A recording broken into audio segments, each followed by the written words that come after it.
feel free to come back to the channel. We are going to talk about Swift XRP. Bit stamps and derivatives are what we're going to talk about. We are going to talk about Basel III and how banks can handle Bitcoin. It was all given to me. Let's get this started, guys. First, the XRP Avengers say that XRP does have the most useful mobility of all coins. It could be used on a huge scale, much bigger than the use of any other digital product. At the moment, the market for Swift payments is worth quadrillions of dollars, and XRP only takes a tiny part of that. That the research and applications that Auto provides can be put in a separate footnote in the XRP records. Guys, it might not need a lot of attention. There might not be too much money that needs to be added to the XRP system for it to become the world's most valuable asset, right? If you look at how things are tokenized, you could see as much as $5 trillion added to the XRP record over the next 5 to 10 years. This is just from the strong coin. If you look at moving maybe billions or even trillions of dollars every day. Without a question, XRP has a great side effect. Now you have other land like Solana, which is where a lot of things are being built down. Solana, of course, you have Ethereum, which is a safe place for anyone who wants to build something to use smart contracts. There are some really great things about XRP that I think financial institutions are starting to understand. After all, they need to keep money, right? They really want to send money at mile-per-hour speed. They want to give their bank customers more time to stay involved and keep their money in the bank. I think it's going to happen. Also, you have a whole new way to use XRP. You can book a flight with XRP. I don't think I'd ever pay XRP for a plane ticket, but people can give it a try. I'd like to move this back pedal here near the end. Let's stop here for a moment because I need to talk about this. XRP is going to be a big deal in the coming year. Bitstamp is the biggest company in the world, making around $2 quadrillion a year, which is hard to imagine. When you settle on the XRP ledger 24 hours a day, 7 days a week, you can use a chunk stamp and Ripple to start derivatives. Change that is gone. Guys, don't forget that you have the clearness of a euro.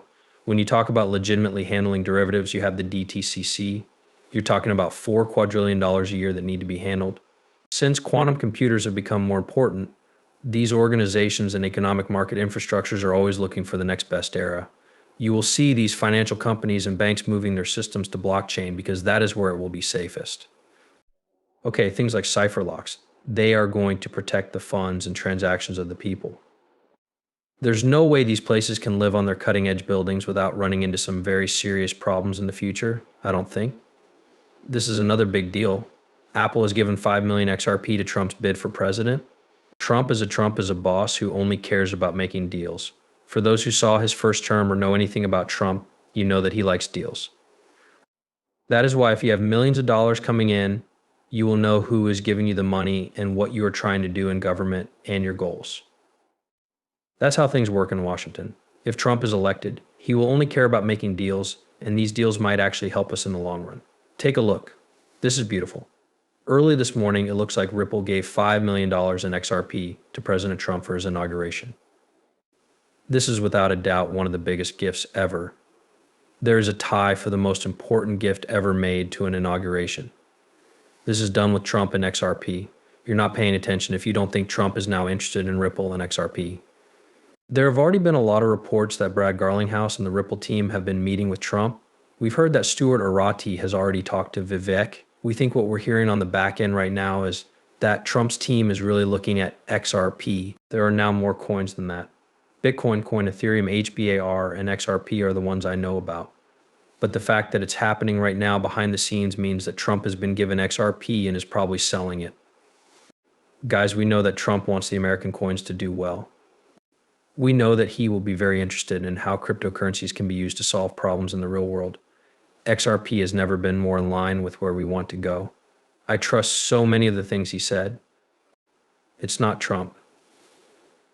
It's looking for these cryptos. It's Trump's kid. Trump doesn't seem to understand how blockchain works. I am aware that Trump likes deals. And if he owns something worth $5 million and can make it worth $100 million by changing a few laws, he might do this. I pay attention. The man is in charge. I do what he says. On the off chance that he answers right, the Republican Party will ask him how much power he wants over the Republican Party. He has the power to make it happen if he really wants to. I'm happy about that. I can't wait to see what he does. A lot of real teleporting gold. Why should banks care? Because Ripple wants to use XRP to fix their difficulty getting cash in a Basel III world. Ripple's big plan is to use XRP as soon as its market cap gets high enough and it is traded enough for banks to have enough cash on hand to meet the demand. It talks about Basel's 3 requirements for crypto in this other article. That's right, you have Group 1 property.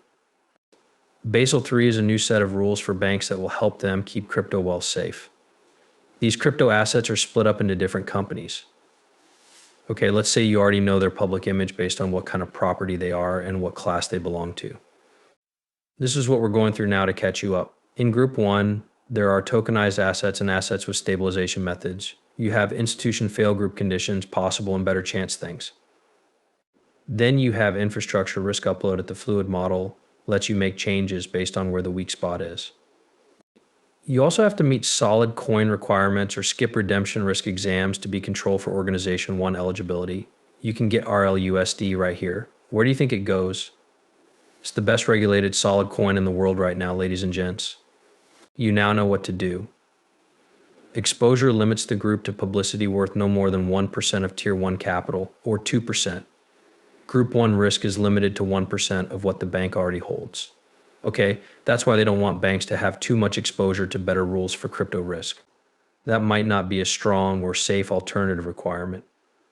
There are operational risk, liquidity, leverage ratio, and large exposure guidelines, as well as disclosure guidelines and disclosure requirements. You can also find this information here. They're really focusing on things that need cash. Basel I raises the minimum appropriate equity Tier 1 capital ratio from 2% under Basel I to 4.5% of risk-weighted property or real foreign property, along with an extra capital preservation buffer. Please excuse me, 2% plus 5% brings the total amount needed to 7%. It also talks about how to weigh the risk of crypto property. The BCPS says there is a 1,250,000% chance of good crypto property.